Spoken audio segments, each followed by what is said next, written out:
everyone. We're at Racetrack and we are doing good. Right, baby? Yeah. No skaters here. No what? Stairs. Oh, okay. I know I was supposed to read Long Live the Pumpkin Queen, but I had made a very important phone call that took a long time. So we're going to read chapter 2 from Long Live the Pumpkin Queen. I'm going to try to get us another drink. Okay. And I'm going to try to read Heartbroken. This is what it says about Heartbroken. She missed the days of wonder, but those days were long past. All that remained was the anger. You think you may know the story of the Queen of Hearts, the bloodthirsty tyrant known for seeing red. Surely you heard of the young girl Alice who fell through the rabbit hole to a place called Wonderland, and how she defeated its villainous ruler in order to find her way back home. But have you ever wondered about the Queen's own first day in Wonderland? Did she encounter the same wonders and horrors as Alice, or the laws of her own, of the land, her royal decree, or a desperate attempt to bring order to a place that refuses to make sense? And why is she so angry? It may be hard to answer with any certainty. Questions about a world created from the broken standards of others. In the end, it all comes down to a woman fighting against the darkness within and her unlikely friendships with a little white rabbit.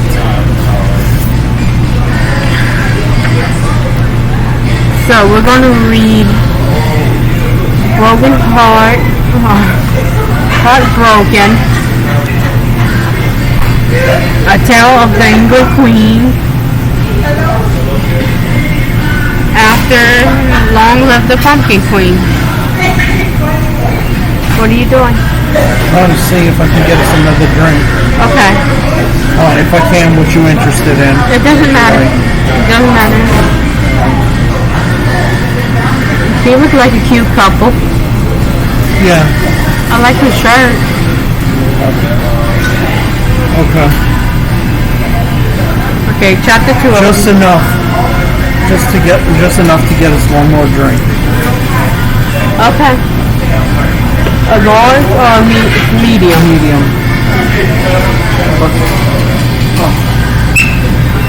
What you in the mood for? It doesn't matter to me, baby.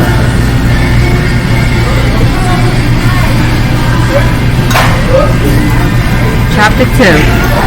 We fell headlong through the doorway as if caught in a hollow breeze until at last we spilled out the other side, landing in Valentine's Town, a place wild, unfamiliar, and strange. Quickly I run my fingers down my legs, checking my threads, and seems to be sure none have split a tug loose.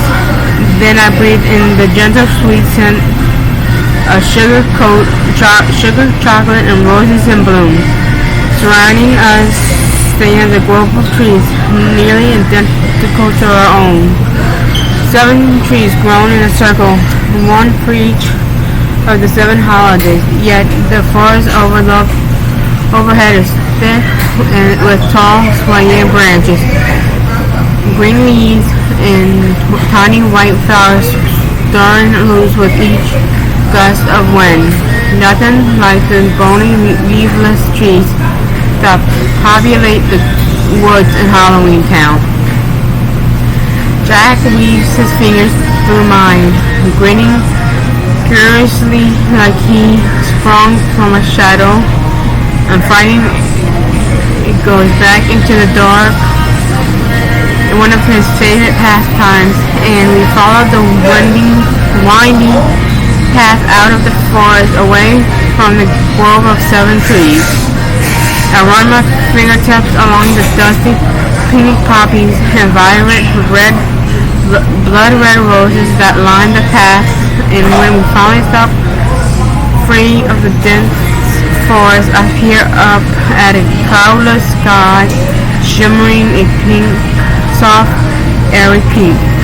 It's daylight here, I commented, surprised. When we left Halloween Town, it was night. Every town has its own keeping of time of sunrise and sunset. Sunsets. Jack says, waving a hand towards the sky. They're called time zones.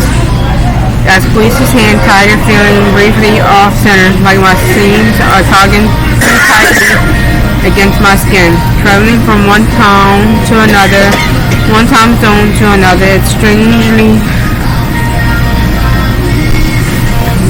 disorientating, and my head whirls and spins as if I might tip over. Where's the graveyard? I asked as we followed the path through a rose-studded meadow nearing the edge of the town. In Halloween Town, our graveyard rests on the outer border near the gate, where the howling voices of the dead can be heard echoing through the streets each night, and I expected to see one by now.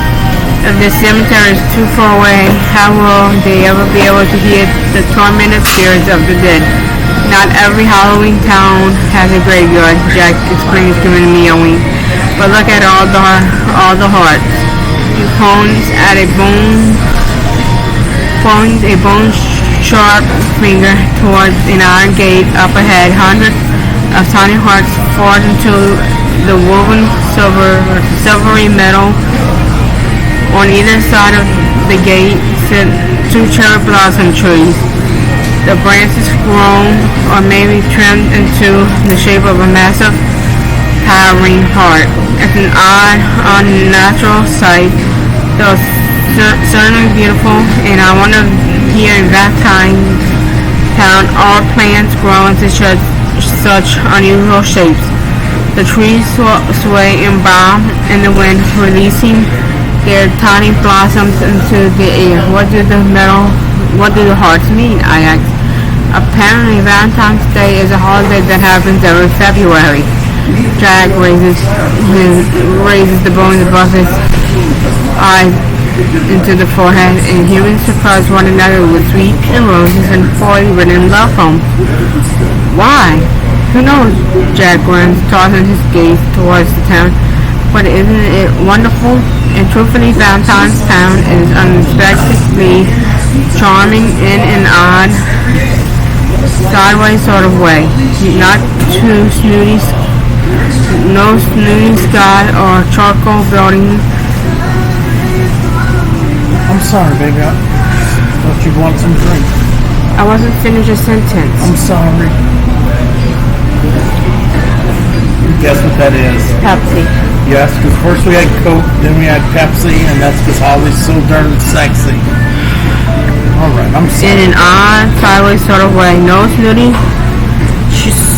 sky or charcoal buildings teetering in the distance. No rotted skulls or jack-o'-lanterns glowing sinisterly in the dark. No cackling ghouls or demons or grim reapers with hollow-out eyes watching us from shadow corners. In fact, there are no dark places at all. Instead, everything is bright and sugar shiny.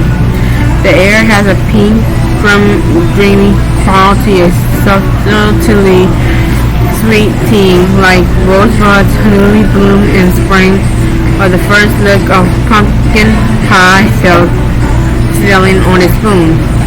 It all seems twisted up and spit out wrong. Yet my eyes sway from one hinge rose bush to another, my heart lifting in my chest in a way that makes me dizzy.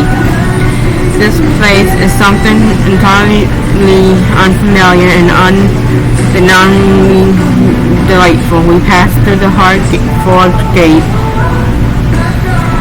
and I can feel my seams relax just a little. My deadly settling in my chest when the skies blotted out above us. A massive bird sparked toward town, muttering the candy tinted sun.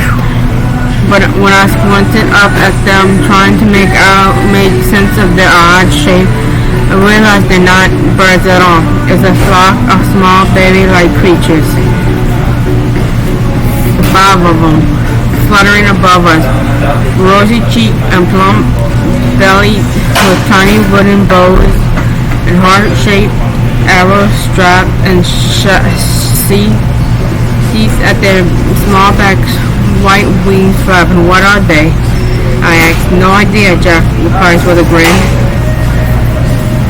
But they either don't notice us or don't care, and they continue their flight toward the simmering mass of buildings ahead.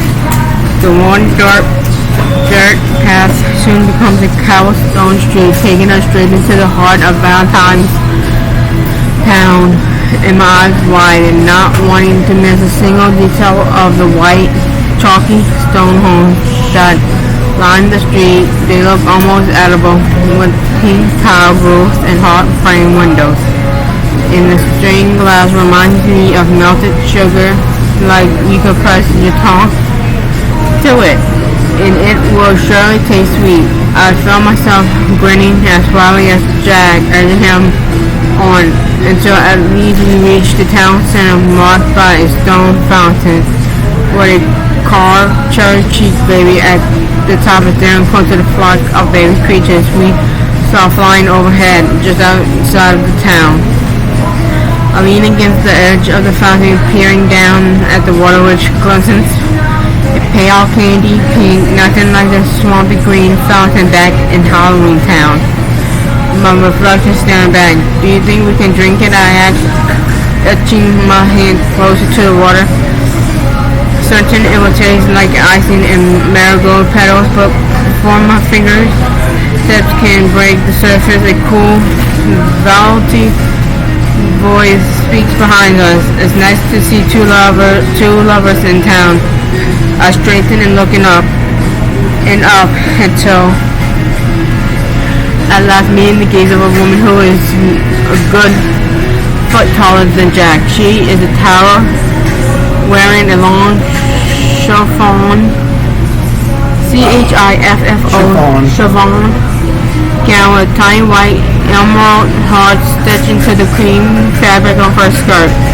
Her strawberry red hair is coiled up into a honeycomb beehive, with a gold heart brand clipped softly at her temple. Visiting from somewhere, she asked, vaguely tapping her rosebud lips with a long fingernail. Her skin is a soft pinkish hue, as if she's been eating too many rose petals and it has begun to change the color of her flesh. I'm Jack Skellington, my husband announces, sticking out his hand. The Pumpkin King from Halloween Town, and this is my bride, Sally, the Pumpkin Queen. Yes, good. She replies, ignoring his hand, as if she is uninterested in our name or the details of why we're here.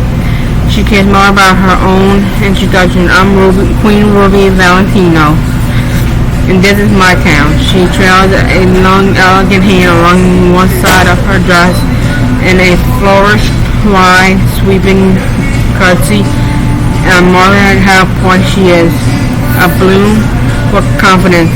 Even the features of her face are neat and organized, not a stray freckle out of place. She is a visual of what I imagine perfect royal etiquette might look like, and I suddenly feel quite unqueen-like in her presence. It's our first time to Valentine's Town, Jack replies cheerfully, shoulders back, undaunted by this woman's regal demeanor. But Ruby's eyes suddenly snap away from us. God, she exclaimed, a bleeding heart. Paolo, I told you to rip those out as soon as you see them. The slim, high-waist man appears as he's been crouched behind Ruby, awaiting in command. She might thrust upon him. Wearing an apron, a straw hat, and long pale slacks, and clutching a pair of garden shears in his dirt-stained hand, he wipes his forehead quickly. "So sorry, Your Royal Highness. I must have missed this one." Ruby gracefully bends towards the ground, despite her heavy gown and high heels, plucking a single flower with a blood-red center that had been grown up between the stone pavers that surrounded the fountain. She held the flower up for us to see. "Can't have these bleeding hearts growing up so near the fountain," she says, mouth contorting into a disgusting little sneer. I blink at the tiny, homeless-looking flower pinched between her fingers, summoning the question inside me as if I am just a child afraid to speak. "Why is that?" My voice sounded much too small, meager, and weak. Not the words of a queen. Ruby flips the gaze to me, her sneer softening. "Does Chernup dip the arrows into the fountain?" "Of course." She says it like I should already know this, and I gaze down into the water, light simmering across the surface like little pink diamonds. I love polishing bubbles up from a natural spring beneath the fountain. She raises her perfectly tucked eyebrow at me. "If a bleeding heart flower made its way into the fountain, then anyone who was struck by Chirrup's arrow on Valentine's Day would suffer a broken heart instead of falling in love." She tosses the flower onto the ground and crushes it with the toe of her lollipop red high-heeled shoe. When she lifts her foot, Pablo, the man who stands with hands wringing beside her, quickly skitters forward and retrieves the flower from the ground. "I'll burn it immediately," he says, and scurries off. Ruby smiles softly, pleased, then tells her gaze back at Jack. "Do you have a place to stay?" Jack clears his throat. "Not yet." "Follow me," she says with a flourish. Her voice now a sing-song, a collection of musical notes, as though a bird is resting at the back of her throat. And she leads us away from the fountain.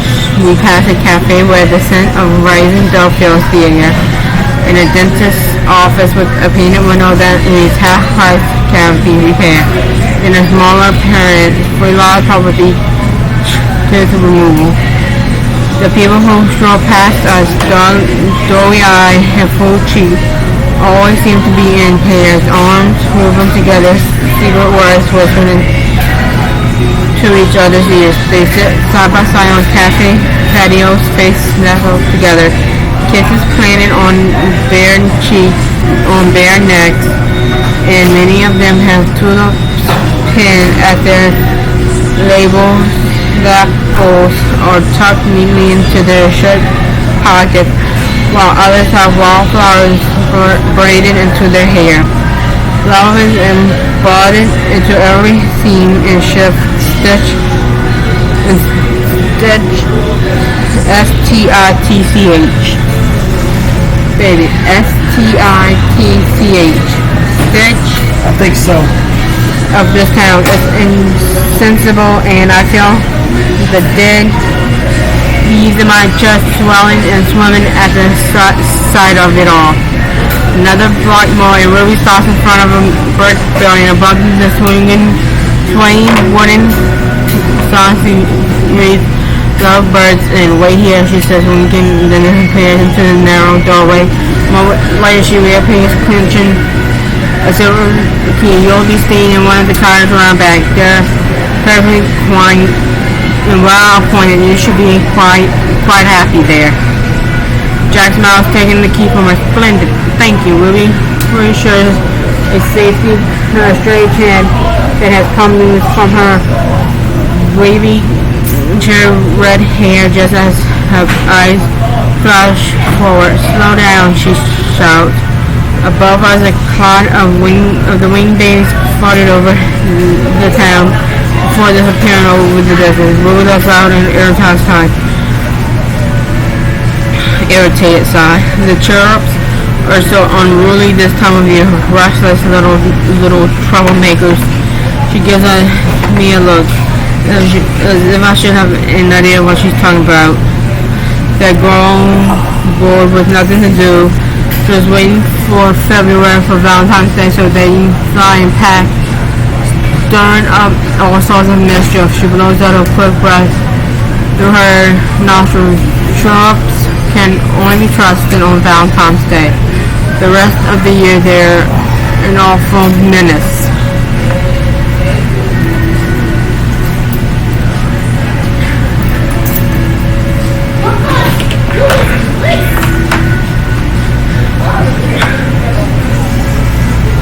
I love you. I love you too. Excuse me, ma'am. The one you guys have a quarter on. A quarter? No, I'm sorry. Oh.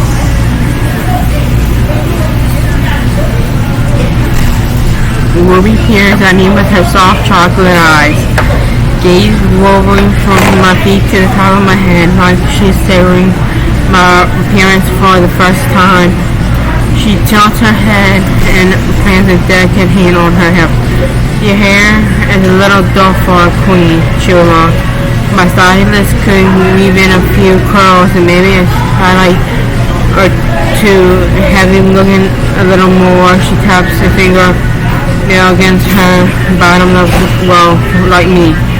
A smile sparks in her clear, dewy eyes. I'll be happy to make it up for you while you're here.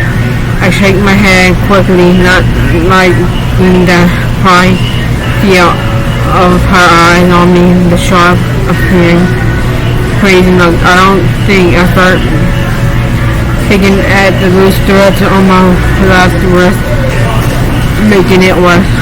No, thank you. She shrugs, turning her attention up the street, where two lovers are entangled in the doorway of a chocolate shop. A tall, lean, dark hair man saying words to a man with curly blonde hair and freckles. A poem that seems like he's written himself. The words scribbled onto a pink piece of paper he holds in his in his hands.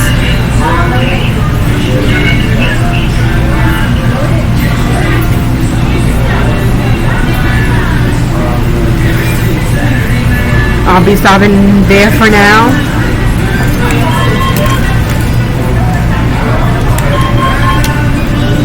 I don't mean to interrupt your book. No, it's okay. I'm stopping there for chapter 2. I'm going to finish picking up chapter 2 later on because my throat is starting to get a little hoarse. Drink some more Pepsi to make you sexy.